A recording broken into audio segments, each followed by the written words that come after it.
বন্ধুরা, আমরা যদি চতুর্থ শ্রেণীর গণিত বইয়ের 15 নম্বর পৃষ্ঠার একদম উপরে লক্ষ্য করি, দেখো এখানে আমরা দেখতে পাচ্ছি শুরুতেই 4 নম্বরে বলা হয়েছে 6 অঙ্কের সংখ্যা পর্যন্ত বৃহত্তম ও ক্ষুদ্রতম সংখ্যা তৈরি করি এবং খুঁজে পাওয়া সংখ্যা নিয়ে বন্ধুদের সঙ্গে আলোচনা করি।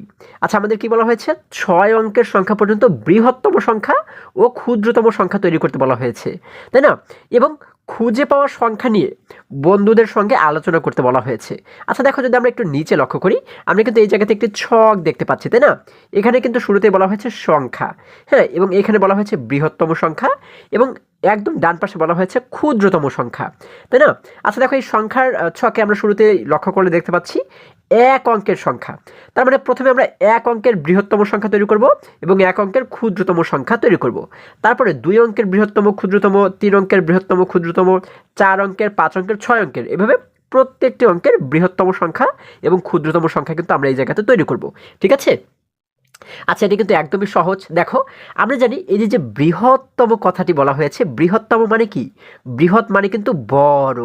ঠিক আছে? অর্থাৎ বৃহত্তম কথার অর্থ হচ্ছে বড়, অর্থাৎ সবচাইতে বড়। তুমি একটি অঙ্ক ব্যবহার করে সবচাইতে বড় কোন সংখ্যাটি তুমি তৈরি করতে পারো, 2টি অঙ্ক ব্যবহার করে সবচাইতে বড় কোন সংখ্যাটি তুমি তৈরি করতে পারো, এইভাবে 3টে অঙ্ক, 4টে অঙ্ক ব্যবহার করে কিভাবে সবচাইতে বড় সংখ্যাটি তৈরি করতে পারো, সেটিকেই বলা হয় বৃহত্তম।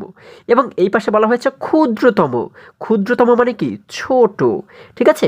অর্থাৎ এই 2 অঙ্কের সবচাইতে ছোট তুমি কোন সংখ্যাটি তৈরি করতে পারো, 3টি অঙ্ক ব্যবহার করে তুমি সবচাইতে ছোট কোন সংখ্যাটি তৈরি করতে পারো। হ্যাঁ, এই যে ছোট সংখ্যা আমরা তৈরি করব, এটিকেই কিন্তু বলা হয় হচ্ছে ক্ষুদ্রতম। ক্ষুদ্র মানে ছোট এবং বৃহৎ মানে বড়। ঠিক আছে? আচ্ছা দেখো, এখন যদি আমরা এগুলোকে একটু সমাধান করি, প্রথমে বলা হয়েছে 1 অঙ্কের সংখ্যা। ঠিক আছে? এখন আগে আমাদের শিখতে হবে যে অঙ্ক কি। অঙ্ক হচ্ছে 0 থেকে, হ্যাঁ, যেমন দেখো যে 1 যদি আমি এখানে লিখি, 1 হচ্ছে একটি অঙ্ক, 2 একটি অঙ্ক, 3 একটি অঙ্ক। ঠিক আছে? এভাবে করে 1 2 3 4 5 6 7 8 9, এই প্রত্যেকটি হচ্ছে একটি অঙ্ক। ঠিক আছে? তারপরে এই যে যখন আমরা এখানে একটি 10 লিখব, 10 কি একটি অঙ্ক হবে? 10 কিন্তু একটি অঙ্ক না। ঠিক আছে? 10-এর ভিতরে দেখো 0 হচ্ছে একটি অঙ্ক, দেখো এই 1 হচ্ছে একটি অঙ্ক, 0 হচ্ছে আরও একটি অঙ্ক। তাহলে এই 2টি অঙ্ক মিলে মোট কিন্তু হয়ে গেল 10। এই 10কে কিন্তু বলবো আমরা একটি সংখ্যা। ঠিক আছে? তাহলে অঙ্ক কি তোমরা নিশ্চয়ই বুঝতে পেরেছো? 1 2 3 4 এগুলো একদম 0 থেকে শুরু করে 9 পর্যন্ত প্রত্যেকটি হচ্ছে এক একটি অঙ্ক। হ্যাঁ, তাহলে আমাদের বলা হয়েছে 1 অঙ্কের সংখ্যা। 1 অঙ্কের সবচাইতে বৃহত্তম মানে সবচাইতে বড় আমরা কোন সংখ্যাটি তৈরি করতে পারি? আমরা যদি 0 থেকে, দেখো 0 থেকে 9 পর্যন্ত যদি আমরা লক্ষ্য করি, এগুলোর ভিতরে সবচাইতে বড় সংখ্যা কোনটি? মানে সবচাইতে বড় অঙ্ক কোনটি? সবচাইতে বড় অঙ্ক কিন্তু 9, তাই না? তাহলে আমরা শুধুমাত্র একটি অঙ্ককে ব্যবহার করব, যেটিকে ব্যবহার করে আমরা সবচাইতে বড় সংখ্যাটি তৈরি করতে পারি। সেটি হচ্ছে কত? যেহেতু 0 থেকে 9 পর্যন্ত সবচাইতে বড় অঙ্ক হচ্ছে 9, তার মানে আমরা যদি শুধুমাত্র এখানে 9 লিখে দিই, তাহলেই কিন্তু 1 অঙ্কের সবচাইতে বড় সংখ্যা তৈরি হয়ে গেল, তাই না? আচ্ছা, এবার 1 অঙ্কের যদি আমরা সবচেয়ে ক্ষুদ্রতম সংখ্যা তৈরি করি, ক্ষুদ্র মানে কি? ক্ষুদ্র মানে হচ্ছে ছোট। তাহলে 0 থেকে 9 পর্যন্ত আমরা এইখান থেকে মাত্র একটি অঙ্ককে ব্যবহার করব। একটি অঙ্ককে ব্যবহার করে আমরা সবচাইতে ছোট মানে ক্ষুদ্রতম সংখ্যা তৈরি করব। তাহলে কত লিখতে পারি আমরা? তোমরা হয়তো বলতে পারো যে সবচাইতে ছোট তো 0, তাই না? তাহলে 0কে আমরা এখানে লিখতে পারবো কিনা? না বন্ধুরা, 0টাকে কিন্তু আমরা এখানে কখনোই লিখতে পারবো না। কেন? কারণ হচ্ছে এই 0কে যদি আমরা এখানে লিখি, শূন্যের কি কোনো দাম আছে? যদি শুধুমাত্র 0 থাকে তাহলে কিন্তু এটির কোনো দাম থাকে না, তাই না? যার কারণে আমরা যখন 1 অঙ্কের ক্ষুদ্রতম সংখ্যা লিখব, তখন কিন্তু আমরা 0টাকে লিখতে পারবো না। ঠিক আছে? তাহলে 0 যদি না লিখতে পারি, শূন্যের পরে কে ছোট রয়েছে? শূন্যের পরে যে ছোট রয়েছে সেটি হচ্ছে কে? 1, তাই না? যার কারণে আমরা এখানে লিখে দিলাম 1। অর্থাৎ 1 অঙ্কের সবচেয়ে ক্ষুদ্রতম সংখ্যা হচ্ছে 1। ঠিক আছে? আচ্ছা, এবারে যদি আমরা 2 অঙ্কের ব্যবহার করি, বের করি, দেখো এগুলো কিন্তু খুবই সহজ। তোমরা এগুলো আশা করি খুব সহজেই বুঝতে পারবে। দেখো 2 অঙ্কের প্রথমে আমরা বৃহত্তম মানে বড়। তাহলে সবচেয়ে বড় সংখ্যা কিভাবে করে তৈরি করতে পারি? 2টি অঙ্ক মাত্র আমরা নিব, মাত্র 2টি অঙ্ক। তাহলে 0 থেকে 9 পর্যন্ত সবচেয়ে বড় অঙ্ক কোনটি? 9, যেহেতু সবচেয়ে বড়। তাহলে আমরা কি করব? একটি 9 দিলাম, 2টি 9 দিলাম। তাহলে এখানে কিন্তু 2টি অঙ্ক হয়ে গেল, একটি অঙ্ক 2টি অঙ্ক। তাহলে এই 2টি অঙ্ককে ব্যবহার করে আমরা কি করলাম? সবচাইতে বড় সংখ্যা তৈরি করলাম, তাই না? দেখো এখানে হয়ে গেল কিন্তু 99। তাহলে এর চাইতে বড় কিন্তু কোনো সংখ্যা তোমরা তৈরি করতে পারবে না 2টি অঙ্ক ব্যবহার করে। ঠিক আছে? তাহলে আমরা যখন কি করব? সবচেয়ে বৃহত্তম সংখ্যাগুলো তৈরি করব, তখন কিন্তু এই 9কে আমরা লিখব। ঠিক আছে? বৃহত্তম সংখ্যা তৈরির ক্ষেত্রে আমাদের কিন্তু এই 9টা প্রত্যেকবারে দরকার। ঠিক আছে? এটি তোমাদের মনে রাখতে হবে। আচ্ছা, এবং এখন যদি আমরা 2 অঙ্কের ক্ষুদ্রতম সংখ্যা তৈরি করি, ছোট সংখ্যা তৈরি করি, তাহলে কত লিখতে পারি? আমরা জানি যে সবচেয়ে ক্ষুদ্রতম সংখ্যা হচ্ছে 0, কিন্তু 0কে যদি আমরা লিখি তাহলে তো শূন্যের কোনো দাম থাকবে না। যার কারণে আমরা কী করবো? প্রথমে একটি 1 লিখব। একটি 1 লিখে, হ্যাঁ, তারপরে কিন্তু আমরা যদি 0কে এই জায়গাতে লিখি তাহলে কিন্তু এই শূন্যের দাম থাকবে, তাই না? কারণ আমরা জানি শূন্যের আগে যদি কোনো সংখ্যা থাকে বা কোনো অঙ্ক থাকে তখন কিন্তু শূন্যের দাম থাকে। দেখো এই জায়গাতে যদি এবার আমরা একটু 0 দিয়ে দিই তাহলে এবারে 1 এবং 0 মিলে কিন্তু হয়ে গেল 10, তাই না? তার মানে কিন্তু শূন্যের এখানে দাম রয়েছে, তাই না? তাহলে আমরা কি করলাম? শুরুতে একটি 1 দিব। আমরা ক্ষুদ্রতম সংখ্যা তৈরির ক্ষেত্রে আমরা শুরুতে একটি 1 দিব এবং বাকি অঙ্কগুলো সব আমরা 0 দিয়ে দিব, ঠিক আছে? আচ্ছা, তাহলে আশা করি বুঝতে পেরেছো। এবারে দেখো 3 অঙ্কের সংখ্যা যদি আমরা তৈরি করি, 3 অঙ্ক, এবার 3টি মাত্র অঙ্ক ব্যবহার করবো আমরা। 3টি অঙ্ক ব্যবহার করে আমরা কী করবো? বৃহত্তম মানে বড় সংখ্যা তৈরি করবো কীভাবে? আমরা 3টি 9 দিয়ে দেবো, 1টি 9, 2টি 9, 3টি 9, তাহলে কিন্তু 3 অঙ্কের সবচাইতে বড় সংখ্যা তৈরি হয়ে গেল। আচ্ছা, এবার 3 অঙ্কের ক্ষুদ্রতম সংখ্যা কীভাবে তৈরি করবো? আমরা শুরুতে জানি একটি 1 দিতে হয়, আমরা শুরুতে একটি 1 দিলাম, হ্যাঁ। 3 অঙ্ক, মোট কিন্তু অঙ্ক থাকবে 3টা, তাহলে 1 হচ্ছে একটি অঙ্ক, আর থাকে 2টি অঙ্ক। এই 2টি অঙ্কের জায়গায় আমরা কী দিয়ে দেবো? 2টি 0 দিয়ে দেবো, 1টি 0, 2টি 0, ঠিক আছে? তাহলে 3 অঙ্কের মোট কিন্তু আমাদের এই যে দেখো 1 2 3, 3 অঙ্কের ক্ষুদ্রতম সংখ্যা তৈরি করা হয়ে গেল। এবারে 4 অঙ্কের বৃহত্তম সংখ্যা, বৃহত্তম মানে কি? বড়, তার মানে 4 অঙ্ক যেহেতু, তার মানে 4টা 9 দেবো, 1টা 9, 2টা 9, 3টা 9, 4টা 9, বৃহত্তম সংখ্যা হয়ে গেল। এবার 4 অঙ্কের ক্ষুদ্রতম সংখ্যা কীভাবে তৈরি করব? প্রথমে আমরা একটি 1 দিব, হ্যাঁ, যেহেতু মোট অঙ্ক হবে আমাদের 4টা, এখানে একটি অঙ্ক আমাদের এখানে কিন্তু লেখা হয়ে গেল, বাকি রইল 3টি, তাই না? তাহলে 3টির জায়গায় আমরা 3টে 0 দিয়ে দেবো, 1টি 2টি 3টি, তাহলে দেখো মোট কিন্তু এখানে 4টি অঙ্ক হয়ে গেল, 1টি 2টি 3টি 4টি, এটি কিন্তু 4 অঙ্কের সবচেয়ে ক্ষুদ্রতম সংখ্যা, ঠিক আছে? আচ্ছা, এবার 5 অঙ্কের বৃহত্তম, 5 অঙ্কের বৃহত্তম সংখ্যা মানে কি? মানে 5টা 9 লিখবো আমরা, তাই না? 1টা 9, 2টা 9, 3টা 9, 4টা 9, 5টা 9, তাহলে কিন্তু 5 অঙ্কের বৃহত্তম সংখ্যা হয়ে গেল। আচ্ছা, তাহলে আমরা এবার 5 অঙ্কের ক্ষুদ্রতম সংখ্যা কীভাবে লিখবো? প্রথমে একটি 1 লিখবো, হ্যাঁ, তাহলে এই হচ্ছে একটি অঙ্ক, তাহলে আর কিন্তু আমরা আরও নেব হচ্ছে 4টি অঙ্ক, তাই না? কারণ এখানে মোট হবে 5টি অঙ্ক। দেখো বাকি জায়গাতে কিন্তু আমরা কী করবো? 0 দিয়ে দেবো। দেখো একটি অঙ্ক, 2টি 3টি 4টি 5টি, তাহলে এখানে 5 অঙ্কের কিন্তু সবচেয়ে ছোট সংখ্যা মানে ক্ষুদ্রতম সংখ্যা তৈরি করা হয়ে গেল, ঠিক আছে? এরপরে 6 অঙ্কের বৃহত্তম সংখ্যা, তাহলে বৃহত্তম সংখ্যা কীভাবে করে তৈরি করবো? 6 অঙ্কের আমরা কিন্তু 6টি 9 লিখে দেবো, তাই না? 1টি 9, 2টি 9, 3টি 4টি 5টি 6টি, 6টি 9 লিখলে কিন্তু বৃহত্তম সংখ্যা তৈরি করা হয়ে গেল 6 সংখ্যা, তাই না? এবার 6 সংখ্যার ক্ষুদ্রতম সংখ্যা কীভাবে তৈরি করব? প্রথমে একটি 1 দিব, এরপরে বাকি রইল কিন্তু আরও 5টি অঙ্ক। এই 5টি অঙ্কের জায়গায় কী করবো? 5টি 0 দিয়ে দেবো, 1টি 2টি 3টি 4টি 5টি, তাহলে কিন্তু মোট হয়ে গেল কিন্তু 6টি অঙ্ক। দেখো এই 5টি 0 এবং এই একটি 1, তাহলে 5 এবং 1 মিলে কিন্তু হয়ে গেল 6টি অঙ্ক। 6টি অঙ্কের ক্ষুদ্রতম সংখ্যা কিন্তু আমরা এইভাবে করে তৈরি করে ফেললাম। তাহলে আশা করি তোমরা বৃহত্তম সংখ্যা এবং ক্ষুদ্রতম সংখ্যা খুব সহজেই তৈরি করার ব্যাপারটি শিখতে পেরেছো। এবারে যদি আমরা আরেকটু নিচে লক্ষ্য করি, দেখো এখানে আমরা দেখতে পাচ্ছি 1 নম্বর প্রশ্নে বলা হয়েছে 999 এর পরের সংখ্যাটি কত? আচ্ছা, আমাদের কি বলা হয়েছে? 999 এর পরের সংখ্যাটি কত? আচ্ছা, পরের সংখ্যাটি আমরা কিভাবে করে বের করতে পারি? পরের সংখ্যা বের করার জন্য আমরা কিন্তু এই 999 এর সঙ্গে যদি 1কে যোগ করে দিই, তাই না? 1 যোগ করলেই তো পরের সংখ্যার কাছে আমরা চলে যাব, তাই না? খুবই সহজ কিন্তু। দেখো 999 এর সঙ্গে যদি আমরা 1কে যোগ করি, দেখো এখানে রয়েছে আমাদের 999, আমাদের রয়েছে 999, এর সঙ্গে আমরা যোগ করবো কাকে? যোগ করবো কিন্তু আমরা 1, তাই না? 1কে যোগ করলে কিন্তু আমরা পরবর্তী সংখ্যার কাছে চলে যেতে পারবো। আচ্ছা দেখো, আমরা যদি যোগ করি 9 এবং 1কে যোগ করলে হয়ে যায় হচ্ছে 10, তাই না? এই যে 10 হয়ে যায়, 10-এর 0কে লিখলাম আমরা এই জায়গাতে, হাতে থাকে কিন্তু আমাদের এবারে 1। আচ্ছা, এবার দেখো এখানে উপরে রয়েছে 9, নিচে কিছুই নেই, তাহলে এই 9-এর সঙ্গে হাতের 1কে কিন্তু আমাদের যোগ করতে হবে, তাই না? এই 9-এর সঙ্গে হাতের 1কে যোগ করলে হয়ে যায় 10, আবারও কিন্তু 10 হয়ে যায়, তাহলে এই 10-এর এই 0কে আবারও লিখলাম আমরা এই জায়গাতে, হাতে থাকে কিন্তু আমাদের আবারও 10, আবারও 1, তাই না? আবারও 1 থাকে। আচ্ছা, এবার এইখানেও দেখতে পাচ্ছি 9-এর সঙ্গে নিচে যেহেতু কিছু নেই, তাহলে কি করবো? 9-এর সঙ্গে হাতের এই 1কে আমরা যোগ করে দিব, 9 এবং হাতের এই 1কে যোগ করলে হয়ে যায় 10, তাই না? আবারও কিন্তু সেই 10 হয়। তো আমরা কি করবো? এখন কিন্তু পুরো 10কে এখানে লিখে দেবো। কেন? কারণ এই 9-এর এই বাঁ পাশে কিন্তু আর কোনো অঙ্ক বা সংখ্যা নেই, যার কারণে এখন আর হাতে আমরা কিছুই রাখবো না, আমরা যে 10 পাচ্ছি পুরো 10কে এই জায়গাতে লিখে দিব। তাহলে দেখো এখানে আমরা মোট পাচ্ছি কত? 1000। তাহলে আমরা কি লিখতে পারি? আমরা 1 নাম্বার দিয়ে লিখতে পারি 999 এর পরের সংখ্যাটি হলো, হ্যাঁ, তারপরে আমরা কি করতে পারি?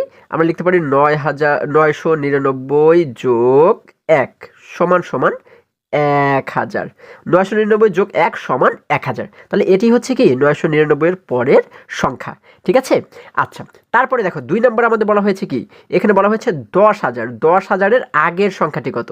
তাহলে আমরা যদি পরের সংখ্যা বের করার সময় যদি যোগ করি, 1কে যদি যোগ করি, তাহলে আগের সংখ্যাকে বের করার সময় কি করতে পারি, যেহেতু আগের সংখ্যা তার মানে কিন্তু আমরা 1কে বিয়োগ করে দিব, তাই না? তার মানে 10,000 এর আগের সংখ্যা মানে কি, মানে 10,000 চাইতে কিন্তু 1 কম রয়েছে সেখানে, তাই না? তাহলে 10,000 থেকে সেই 1কে যদি আমরা যদি বিয়োগ করে দিই, তাহলে কিন্তু পেয়ে যাব যে 10,000 এর আগের সংখ্যাটি কত। আচ্ছা দেখো, যদি আমরা একটু পাশে তোমাদেরকে করে দেখাই। আচ্ছা দেখো, যদি আমরা এটিকে খাতায় কিভাবে করে করতে পারি সেটি যদি আমি তোমাদেরকে দেখাই। বন্ধুরা, আমি তোমাদেরকে এখানে 1 নম্বরে যে অঙ্কটি রয়েছে সেটির সমাধানও কিন্তু এখানে দেখিয়েছি। দেখো 999 এর পরের সংখ্যাটি হলো 999 যোগ 1 সমান 1000, তাই না? এবারে আমরা কিন্তু উত্তর দিয়ে লিখে দিলাম 1000। 2 নম্বর প্রশ্ন বলা হয়েছে 10,000 এর আগের সংখ্যাটি কত, তাই না? তাহলে আমরা কি লিখতে পারি, আমরা লিখতে পারি 10,000 এর আগের সংখ্যাটি হলো। এখন আমরা কি করব, 10,000 থেকে 1কে কিন্তু বিয়োগ করে দেব, তাই না? দেখো যদি আমরা একটু আলাদা জায়গাতে বিয়োগ করি, আমরা যদি 10,000 থেকে, দেখো 10,000 থেকে যদি আমরা 1কে বিয়োগ করে দিই, তাহলে কত থাকে আমাদের? আমরা জানি বিয়োগের ক্ষেত্রে উপরের সংখ্যাটিকে কিন্তু বড় হতে হয়, তাই না? বড় সংখ্যা থেকে আমরা নিচের ছোট সংখ্যাকে বিয়োগ করতে পারি, কিন্তু আমরা দেখতে পাচ্ছি উপরে রয়েছে 0, নিচে রয়েছে 1, অর্থাৎ উপরের সংখ্যাটি ছোট। তাহলে আমরা কিভাবে করে বিয়োগ করব, এই উপরের সংখ্যাটিকে আমাদের আগে বড় বানাতে হবে, তাই না? এখন কিভাবে বড় বানাবো, আমরা পাশের ঘর থেকে 1কে ধার করে এই শূন্যের কাছে নিয়ে আসবো, ঠিক আছে? কিন্তু যখন আমরা এই পাশের ঘরে গেলাম, দেখো এই ঘরে গিয়ে দেখলাম কি ও নিজেই রয়েছে 0, তার মানে ওর কিন্তু দেওয়ার মতো কিছুই নেই, তাই না? তাহলে এবারে কি করব, এবার যাব তার পাশের ঘরে। যখন এই পাশের ঘরে গেলাম, তখন দেখলাম কি যে এই পাশের ঘরেও কিন্তু দেওয়ার মতো কিছু নেই, ও নিজেও কিন্তু 0 হয়ে বসে আছে, তাই না? তারপরে কি করব, তার পাশের ঘরে যাব। এইখানে গিয়ে দেখলাম কি যে ও নিজেও কিন্তু 0। তাহলে এবারে কি করব, তার পাশের ঘরে যাব এই জায়গাতে। তাহলে এইখানে যখন গেলাম, তখন দেখলাম কি এখানে কিন্তু রয়েছে 1, তাহলে ওর কাছে রয়েছে সর্বমোট 1। তাহলে এই 1টাকে আমরা কি করব, এই যেভাবে করে আমরা 1-এর কাছে এসেছি সেইভাবে করে কিন্তু ধার করতে করতে আবার এই শূন্যের কাছে যেতে হবে। হ্যাঁ, তাহলে দেখো আমরা এই 1কে দিয়ে দিলাম ওর কাছে, তাহলে ও কিন্তু আগে ছিল শুধুমাত্র 0, তাহলে ও কিন্তু ছিল শুধুমাত্র 0। যখন এই 1কে আমরা ওর কাছে দিয়ে দিলাম, তখন কিন্তু 1 পেয়ে দেখো 1 এবং 0 মিলে হয়ে গেল কত, 10 হয়ে গেল, তাই না? আচ্ছা, তাহলে এখন এই 10 থেকে কিন্তু ওর কাছে কিন্তু 1কে দিয়ে দিতে পারবে। তাহলে দেখো এই যে 10, এই 10 থেকে যখন ওর কাছে 1 দিয়ে দিল, হ্যাঁ, তাহলে এখন এই শূন্যটা কিন্তু হয়ে গেল 10, এবং এই যে 10 ছিল, এই 10 হয়ে গেল কত, 9 হয়ে গেল। কিন্তু ও কিন্তু এখন হয়ে গেল 9, ও কিন্তু এখন আর 10 নেই, তাহলে এবং এই শূন্য কিন্তু হয়ে গেল, সরি 1 কিন্তু হয়ে গেল 0, কারণ ওর কাছে যে 1 ছিল সেটা তো ওর কাছে দিয়ে দিয়েছে, তাই না? যখন 1 দিয়ে দিল তখন কিন্তু ওর কাছে আর কিছুই থাকলো না, হয়ে গেল 0। আচ্ছা, তাহলে দেখো এই 10 যখন ওর কাছে 1 দিল, হ্যাঁ, তখন ও হয়ে গেল এবারে 10, এবং এই যে 10 ছিল সে হয়ে গেল 9, তাই না? এখন এই 10 আবার কি করলো, ওর কাছে 1 দিয়ে দিল, তাহলে এবারে ও যখন 1 পেল তখন ও কিন্তু হয়ে গেল 10, এবং এই যে একটু আগে 10 ছিল সে হয়ে গেল কত, সে কিন্তু হয়ে গেল এবারে 9, ঠিক আছে? এবারে দেখো, এবার এই যে 10 হলো, এই 10 থেকে আবার ওর কাছে 1 দিয়ে দিল, তাহলে এবারে এই শূন্য যখন 1 পেলো, 1 পেয়ে কিন্তু এখন হয়ে গেল 10, এবং একটু আগে যে 10 ছিল সে কিন্তু এখন হয়ে গেল 9, তাই না? এখন এখানে কিন্তু হয়ে গেল ওর 9, তাই না? আচ্ছা, তাহলে দেখো আমরা এবারে দেখতে পাচ্ছি কি, দেখো আমরা এবারে দেখতে পাচ্ছি হচ্ছে এটিও কিন্তু হয়ে গেল 9। তাহলে আমরা দেখতে পাচ্ছি এই যে শূন্যটা এখন ও কিন্তু হয়ে গেল 10, তাই না? তাহলে এই 10 থেকে কিন্তু এখন আমরা নিচের 1কে বিয়োগ করতে পারবো। আমরা জানি 10 থেকে যদি 1 চলে যায় তাহলে থাকে কত, তাহলে কিন্তু থাকে হচ্ছে আমাদের আরও 9, আমরা এখানে লিখে দিলাম 9। আচ্ছা, দেখো তারপরে আমরা দেখতে পাচ্ছি এখানে যে আগে কিন্তু এখানে 0 ছিল, এখন কিন্তু 0 নেই, এখন রয়ে গেছে কিন্তু 9, ঠিক আছে? তাহলে এই 9 থেকে নিচে কিন্তু আর কোনো সংখ্যা নেই, তাহলে 9টাকে কিন্তু সরাসরি আমরা নিচে নামিয়ে দেবো। এই 9টাকে আমরা নিচে নামিয়ে দিলাম, এরপরে এই 9টাকেও কিন্তু আমরা নিচে নামিয়ে দিলাম, কারণ এই 9-এর নিচেও কোনো সংখ্যা নেই, এটিকে আমরা নিচে নামিয়ে দিলাম। এরপরে দেখো এই 9-এর নিচেও কোনো সংখ্যা নেই, তার মানে এই 9টাকে আমরা নিচে নামিয়ে দিলাম। এরপরে এখানে যে 0 দেখতে পাচ্ছি, এখানে কিন্তু আগে ছিল 1, কিন্তু এখন রয়েছে 0, তাহলে এখানেও 0, নিচেও কিছু নেই। 0 থেকে 0কে বিয়োগ করলে তো আর কিছুই থাকে না, মানে 0। আমরা জানি শুরুতে কখনোই 0 লিখতে হয় না। তাহলে এইখানে আমরা মোট কত পাচ্ছি, আমরা কিন্তু পাচ্ছি 9,999, ঠিক আছে? কত পাচ্ছি, 9,999। তাহলে এটি হচ্ছে কি আমাদের উত্তর। আমরা বুঝতে পারি কি 10,000 থেকে 1কে বাদ দিলে, হ্যাঁ, বা 10,000-এর আগের সংখ্যাটি হচ্ছে 9,999, ঠিক আছে? 9,999, এটি হচ্ছে কি আমাদের উত্তর। আমরা উত্তর দিয়ে লিখবো হচ্ছে 9,999, ঠিক আছে? আচ্ছা, তাহলে আশা করি এই দুটি অঙ্ক তোমরা খুবই সহজেই বুঝতে পেরেছো। এবারে যদি আমরা আবারও বইয়ের কাছে ফিরে যাই, দেখো বন্ধুরা, আমরা যদি এবারে আরেকটু নিচে লক্ষ্য করে দেখো, এখানে 5 নম্বরে বলা হয়েছে নিচে 7টি সংখ্যা কার্ড আছে, কার্ডগুলো দিয়ে 7 অঙ্কের সংখ্যা তৈরি করি। আচ্ছা দেখো আমরা দেখতে পাচ্ছি কি আমাদের বলা হয়েছে নিচে 7টি সংখ্যা কার্ড আছে। এই যে কার্ডগুলো দেখতে পাচ্ছি দেখো প্রত্যেকটি কার্ডে একটি একটি করে সংখ্যা লেখা রয়েছে, তাই না? এগুলোকেই বলা হয় সংখ্যা কার্ড। তাহলে বলা হয়েছে কি এই কার্ডগুলো দিয়ে 7 অঙ্কের সংখ্যা তৈরি করি। তাহলে এই যে এক একটি সংখ্যা মানে এক একটি এই যে 5, 8 এই যে এক একটি সংখ্যা এটিকেই কিন্তু আমরা বলতে পারি এক একটি অঙ্ক, তাই না? তাহলে এইগুলোকে ব্যবহার করে আমাদের 7 অঙ্কের একটি সংখ্যা তৈরি করতে বলা হয়েছে। তাহলে তোমরা কীভাবে করে সংখ্যা তৈরি করতে পারো, তোমরা এইগুলোকে এই যে প্রত্যেকটি অঙ্ক এগুলোকে তোমরা ইচ্ছা মতো বসালেই হ্যাঁ তাহলে কিন্তু একটি অটোমেটিক 7 অঙ্কের একটি সংখ্যা তৈরি করা হয়ে যাবে, ঠিক আছে? আচ্ছা এটা কিন্তু কঠিন কিছু নয়, একদমই সহজ একটি বিষয়। আচ্ছা এখন এইখান থেকে আমাদের দেখো নিচে 4টি প্রশ্ন দেওয়া হয়েছে। প্রথম প্রশ্নে কি বলা হয়েছে? 1 নম্বর প্রশ্ন বলা হয়েছে বৃহত্তম সংখ্যা তৈরি করি। তাহলে এই 7টি অঙ্ককে ব্যবহার করে আমাদের বৃহত্তম সংখ্যা তৈরি করতে বলা হয়েছে। বৃহত্তম মানে কি? আমরা শিখেছি বৃহত্তম মানে কিন্তু বড়, তাই না? তাহলে এগুলোকে ব্যবহার করে সবচাইতে বড় সবচাইতে বৃহত্তম সংখ্যা আমরা কিভাবে করে তৈরি করতে পারি? আমরা দেখো বৃহত্তম সংখ্যা তৈরি করার ক্ষেত্রে যে কাজটি করব সেটি হচ্ছে আমরা যদি এই সংখ্যাগুলোকে বড় থেকে ছোট আকারে সাজাই তাহলে কিন্তু অটোমেটিক এখানে বৃহত্তম সংখ্যা তৈরি হয়ে যাবে, ঠিক আছে? খুবই মজার একটি বিষয়। দেখো এখানে যতগুলো সংখ্যা দেখতে পাচ্ছি এর ভিতরে দেখো 5, 8, 2, 9, 0, 6, 3 এগুলোর ভিতরে সবচাইতে বড় কে? সবচাইতে বড় কিন্তু 9। তাহলে আমরা এখানে কিন্তু সবার প্রথমে লিখবো হচ্ছে 1 নম্বর দিয়ে আমরা কি লিখবো? তোমরা খাতায় 1 নম্বর দিয়ে লিখবে হচ্ছে বৃহত্তম সংখ্যাটি হলো, ঠিক আছে? লিখবে বৃহত্তম সংখ্যাটি হলো, তারপর একটু সমান চিহ্ন দিয়ে প্রথমে কি করবো আমরা সবচাইতে বড় সংখ্যা হচ্ছে 9, এই 9কে সবার আগে আমরা লিখে দিব, ঠিক আছে? আচ্ছা 9 চলে গেল। এখন বাকিগুলোর ভিতরে সবচাইতে বড় কে? সবচাইতে বড় কিন্তু 8। আমরা এই 8কে লিখবো এরপরে 9 এর পরে। আচ্ছা লিখলাম 8, 9 চলে গেল, 8ও চলে গেল। এখন বাকি রইল 5, 2, 0, 6, 3 এগুলোর ভিতরে সবচাইতে বড় কে? 6, তাই না? তাহলে 6কে লিখবো আমরা তারপরে। এখন বাকি রইল 3, 0, 2, 5 এগুলোর ভিতরে সবচাইতে বড় হচ্ছে 5, আমরা লিখে দিলাম 5। আচ্ছা 5ও চলে গেল, বাকি রইল 2, 0, 3। তাহলে এইগুলোর ভিতরে সবচেয়ে বড় হচ্ছে 3, আমরা 3কে লিখবো হচ্ছে এরপরে। বাকি রইল 0 এবং 2, এই দুটোর ভিতরে বড় কে? 2 বড়, তাহলে আমরা 2কে লিখবো হচ্ছে আগে এবং সবার চাইতে ছোট কিন্তু 0, তাই না? আমরা এই 0টাকে লিখবো সবার শেষে, ঠিক আছে? তাহলে বড় থেকে যখন ছোট আকারে সাজাবো তখন কিন্তু অটোমেটিক এখানে বৃহত্তম সংখ্যা তৈরি হয়ে যাবে, মানে সবচেয়ে বড় সংখ্যা তৈরি হয়ে যাবে, ঠিক আছে? খুবই সহজ। আচ্ছা এবারে 2 নম্বর বলা হয়েছে ক্ষুদ্রতম সংখ্যা তৈরি করি। ক্ষুদ্রতম মানে কি? ক্ষুদ্রতম মানে কিন্তু ছোট, ঠিক আছে? আচ্ছা তাহলে ছোট সংখ্যা আমরা কিভাবে তৈরি করতে পারি? এটি কিন্তু আরও সহজ। দেখো বৃহত্তম যদি বড় থেকে ছোট আকারে সাজাই তাহলে ক্ষুদ্রতম কিভাবে সাজাবো? হ্যাঁ আমরা কিন্তু নিশ্চয়ই উল্টো দিক থেকে সাজাবো, অর্থাৎ ছোট থেকে বড় আকারে সাজাবো, তাহলেই কিন্তু ক্ষুদ্রতম সংখ্যা তৈরি করা হয়ে যাবে। তবে আমরা কিন্তু একটি জিনিস এর আগে শিখেছি যে কোনো সংখ্যার শুরুতে শূন্য কিন্তু কখনোই দিতে হয় না, কারণ শুরুতে শূন্য থাকলে সেই শূন্যের কিন্তু কোনো দাম থাকে না, তাই না? শূন্যটাকে আমরা তাহলে কি করব? দেখো এখানে কিন্তু আমরা দেখতে পাচ্ছি শেষে রয়েছে শূন্য। যখন আমরা উল্টো দিক থেকে সাজাবো অর্থাৎ ছোট থেকে বড় আকারে সাজাবো তখন কিন্তু আমাদের শুরুতেই শূন্যটা পড়ে, কিন্তু শূন্য দিয়ে কিন্তু আমরা শুরু করতে পারবো না, কারণ এই শূন্যকে শুরুতে লিখলে এটির কোনো দাম থাকবে না। যার কারণে আমরা কি করব? দেখো আমরা এই শূন্যটাকে 2 নম্বরে লিখবো, ঠিক আছে? প্রথমে লিখবো হচ্ছে আমরা এই 2কে, শূন্যের পরে যেহেতু 2 রয়েছে 2টাকে আমরা আগে লিখবো, একটু অদল বদল করে লিখবো, ঠিক আছে? এই 2টাকে আমরা আগে লিখবো, এখানে লিখলাম 2। এইবারে কিন্তু আমরা এই শূন্যটাকে 2 এর পাশে লিখতে পারি, ঠিক আছে? এইবারে আমরা শূন্যটাকে লিখলে এখন কিন্তু শূন্যের দাম থাকবে, ঠিক আছে? আচ্ছা তাহলে এবারে আমরা কি করব? এবারে বাকি যে অঙ্কগুলো রয়েছে এগুলোকে কিন্তু আমরা ছোট থেকে বড় আকারে সাজিয়ে দেবো। দেখো এখানে রয়েছে 3, লিখে দিলাম 3, তারপরে রয়েছে 5, লিখে দিলাম 5, তারপরে রয়েছে 6, তারপরে 8 এবং তারপরে রয়েছে 9। আচ্ছা তাহলে দেখো এইভাবে যদি আমরা ছোট থেকে বড় আকারে সাজাই তাহলে কিন্তু এখানে ক্ষুদ্রতম সংখ্যা তৈরি করা হয়ে গেল, ঠিক আছে? আর যদি এখানে শূন্য না থাকতো, অন্য কোনো সংখ্যা থাকতো, তাহলে কিন্তু আমরা ছোট থেকে বড় আকারে সাজালে হয়ে যেত। শুধু শূন্য থাকলে আমরা এই কাজটুকুকে করবো, অর্থাৎ শূন্যটাকে আমরা 2 নম্বরে লিখবো, ঠিক আছে?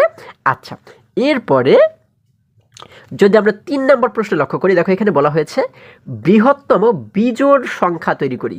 আচ্ছা তাহলে এবারে আমাদের কি বলা হয়েছে? বৃহত্তম মানে কি? বড়, মানে বড় বিজোড় সংখ্যা। আচ্ছা আমাদের কিন্তু বিজোড় সংখ্যা তৈরি করতে বলা হয়েছে। তোমরা তো জোড় বিজোড় এর আগেও শিখেছো, জোড় সংখ্যা কাকে বলে এবং বিজোড় সংখ্যা কাকে বলে আমরা জানি। এই দেখো জোড় হচ্ছে কি? জোড় আমরা জোড় সংখ্যা হচ্ছে সেইগুলো হ্যাঁ যেগুলোর শেষে 2, 4, 6, 8 এবং 0 এই অঙ্কগুলো থাকে, এই সমস্ত সংখ্যাগুলোকে কিন্তু বলা হয় জোড় সংখ্যা, ঠিক আছে? অর্থাৎ যে সমস্ত সংখ্যার শেষে 2 থাকবে, 4 থাকবে, 6 থাকবে, 8 থাকবে অথবা 0 থাকবে এগুলোকেই কিন্তু বলা হয় জোড় সংখ্যা। এবং বিজোড় কোনগুলো? বিজোড় বলা হয় হচ্ছে যে সমস্ত সংখ্যার শেষে 1 থাকবে, 3 থাকবে, 5, 7, 9 এই অঙ্কগুলো থাকবে, ঠিক আছে, সেগুলোকে বলা হয় হচ্ছে বিজোড়। ঠিক আছে, এটি তোমাদের একটু মনে রাখতে হবে, এটি কিন্তু একদমই সহজ, তাই না? 2, 4, 6, 8, 0 এইগুলো থাকলে হচ্ছে জোড়, এবং 1, 3, 5, 7, 9 এগুলো থাকলে হচ্ছে বিজোড়। ঠিক আছে, তাহলে আমাদের বৃহত্তম মানে সবচেয়ে বড় বিজোড় সংখ্যা তৈরি করতে বলা হয়েছে। তাহলে এগুলোকে ব্যবহার করে দেখো, এই যে আমরা কিন্তু বৃহত্তম সংখ্যা যে এখানে তৈরি করেছি, তাহলে এখন এটি দেখে কিন্তু আমরা বৃহত্তম বিজোড় সংখ্যা তৈরি করতে পারি। তাহলে বিজোড় সংখ্যা তৈরি করতে গেলে আমাদের কি করতে হবে? বৃহত্তম তো আমাদের এখানে তৈরি করা আছেই, এখন এটিকে শুধুমাত্র আমরা বিজোড় বানাবো, তাহলেই তো বৃহত্তম বিজোড় হয়ে যাবে। তাহলে যেহেতু বৃহত্তম সংখ্যা তৈরি করা আছেই, এখন এটিকে আমরা বিজোড় বানাবো কীভাবে? আমাদের শেষে গিয়ে কি করতে হবে? শেষের সংখ্যাটিকে হয় 1 বানাতে, 1 দিতে হবে, না হয় 3, না হয় 5, না হয় 7, না হয় 9 এইগুলোর একটি আমাদের কি করতে হবে? এই শেষে নিয়ে আসতে হবে। ঠিক আছে, তাহলে আমরা কোনটিকে দেখো, আমরা দেখতে পাচ্ছি 1, 3, 5, 7, 9 এর ভিতরে সবার আগে রয়েছে কি? দেখো এখানে হচ্ছে 0, 2, 3, এই দেখো 3 কিন্তু রয়েছে সবার আগে, তাই না? এই কয়টি অঙ্কের মধ্যে 3 কিন্তু রয়েছে সবার আগে। তাহলে আমরা কি করব? এই 3টাকে শুধুমাত্র লাস্টে নিয়ে আসবো। ঠিক আছে, এই 3টাকে আমরা শূন্যের পরে এই জায়গাতে লিখে দেবো। ঠিক আছে, আর কোনো কাজ আমাদের নেই। দেখো এখানে যা রয়েছে তাই লিখবো, 9, 8, 6 দেখো আমরা লিখবো হচ্ছে 9, 8, 6, তারপরে 5 আছে, 5টাকে একই রকমভাবে রেখে দেবো। এরপরে যে 3 রয়েছে, 3টাকে কিন্তু একদম শেষে গিয়ে লিখবো। দেখো 5-এর পরে লিখবো হচ্ছে 2, এখানে লিখলাম 2, এরপরে রয়েছে 0, আমরা লিখে দিলাম 0। এরপরে কী করবো? এই 3টাকে শুধুমাত্র শেষে গিয়ে লিখবো, তাই না? কেন 3টাকে শেষে গিয়ে লিখলাম? কারণ আমাদের বিজোড় হতে গেলে কিন্তু শেষে হয় 1 থাকতে হবে, না হয় 3, না হয় 5, না হয় 7, না হয় 9 এইগুলোর যে কোনো একটি থাকতে হবে। ঠিক আছে, আচ্ছা, কারণ এখানে আগে কিন্তু ছিল 0, 0 থাকলে কিন্তু বিজোড় হবে না, 2 থাকলেও বিজোড় হবে না। তাহলে যার কারণে আমরা কী করলাম? এই 3টাকে কিন্তু সবার শেষে নিয়ে আসলাম। ঠিক আছে, সবগুলোকে একই রকমভাবে রেখে 3টাকে শেষে এনে আমরা কী করলাম? এই সংখ্যাটিকে সবচেয়ে বড় বিজোড় সংখ্যা তৈরি করলাম। ঠিক আছে, আচ্ছা, তাহলে আশা করি সবাই তোমরা বুঝতে পেরেছো। এবারে 4 নম্বরে বলা হয়েছে কি? ক্ষুদ্রতম জোড় সংখ্যা তৈরি করি। ক্ষুদ্রতম মানে কি? ছোট, সবচাইতে ছোট জোড় সংখ্যাটি আমাদের তৈরি করতে বলা হয়েছে। আচ্ছা, তাহলে ক্ষুদ্রতম সংখ্যা তো আমরা এই জায়গাতেই তৈরি করেছি, এটি দেখেই আমরা কি করব? এবারে এটি তো ক্ষুদ্রতম সংখ্যা তৈরি করা আছে, এখন এই ক্ষুদ্রতম সংখ্যাটাকে আমরা জোড় সংখ্যা বানাবো। কিভাবে জোড় বানাবো? আমরা জানি জোড় বানাতে গেলে শেষে কিন্তু 2, 4, 6, 8 এবং 0 এইগুলোর যে কোনো একটি থাকতে হয়, তাই না? তাহলে আমরা এখানে শেষে দেখতে পাচ্ছি 9, হ্যাঁ 9 থাকলে কিন্তু জোড় হয় না, তাই না? তাহলে আমরা কি করব? জোড় বানানোর জন্য যেহেতু এইগুলোর একটি থাকা দরকার, এগুলোর ভিতরে আমরা কোনটাকে সবচেয়ে কাছে পাই? দেখো 9-এর সবচাইতে কাছে পাই হচ্ছে 8, 8 থাকলে কিন্তু জোড় হয়। দেখো যার কারণে 8কে আমরা 9-এর জায়গাতে নিয়ে আসবো এবং 9কে 8-এর জায়গাতে আমরা নিয়ে আসবো, তাই না? অর্থাৎ এই 8টাকে আমরা সবার শেষে যদি লিখি, তাহলে কিন্তু ক্ষুদ্রতম বিজোড় সংখ্যাটি তৈরি করা হয়ে যাবে। ঠিক আছে, এটিও কিন্তু খুব সহজ। দেখো আমরা এই ক্ষুদ্রতম সংখ্যাটি একই রকমভাবে লিখবো, 2, 0, 3 আমরা লিখবো হচ্ছে 2, 0, 3, 5, 6, 5, 6। এবারে কি করব? আমরা শুধুমাত্র 8টাকে শেষে নিয়ে যাবো, তাই না?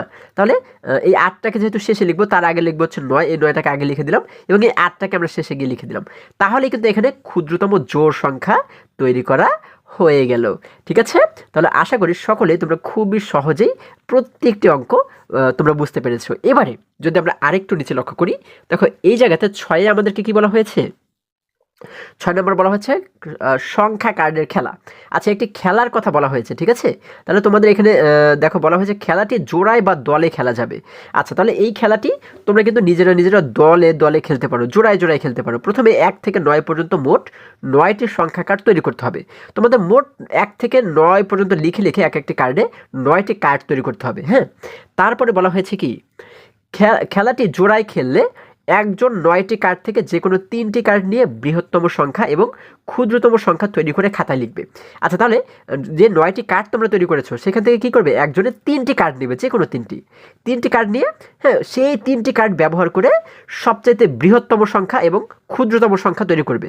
ঠিক আছে, যে বৃহত্তম সংখ্যা তৈরি করবে সেটিকে খাতায় লিখবে এবং যে ক্ষুদ্রতম সংখ্যাটি তৈরি করলা সেটিকেও কিন্তু খাতায় লিখবে। ঠিক আছে, এবার বৃহত্তম সংখ্যাটি থেকে ক্ষুদ্রতম সংখ্যাটি বিয়োগ করো। আচ্ছা, তাহলে তোমরা যেহেতু দুটি সংখ্যা পেয়েছো, একটি বৃহত্তম এবং একটি ক্ষুদ্রতম, সেই বৃহত্তম থেকে ক্ষুদ্রতম সংখ্যাটিকে বিয়োগ করবে, অর্থাৎ বড় সংখ্যা থেকে ছোট সংখ্যাটিকে বিয়োগ করবে। বিয়োগফলের একক স্থানের অঙ্কটি অপরজনকে বলবে। আচ্ছা, তাহলে বিয়োগফলের যে একক স্থানের অঙ্ক, একক মানে কি? একক মানে হচ্ছে একদম শেষে যে অঙ্কটি থাকে, ঠিক আছে? তোমরা যে বিয়োগ করে যে উত্তরটা পাবে, সেই উত্তরের একদম শেষে যে অঙ্কটি থাকবে সেটিকে সেই সংখ্যাটি কিন্তু অপরজনকে বলবে। তোমার যে আরেকজন পার্টনার তাকে কিন্তু বলবে।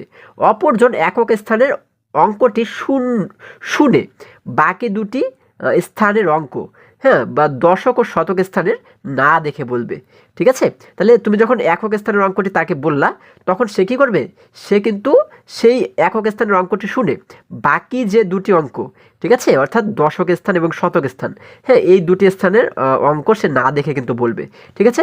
খেলার কৌশলটি খুঁজে বের করি এবং খেলি। আচ্ছা, তাহলে এটি কিন্তু তোমাদেরকে খেলতে বলা হয়েছে, এটা তোমাদের কাজ, হ্যাঁ? আচ্ছা, তাহলে আশা করি আজকের সমস্ত অঙ্কগুলো তোমরা খুবই সুন্দরভাবে এবং খুবই সহজে বুঝতে পেরেছো। বন্ধুরা, আজকে আমাদের এই পর্যন্তই।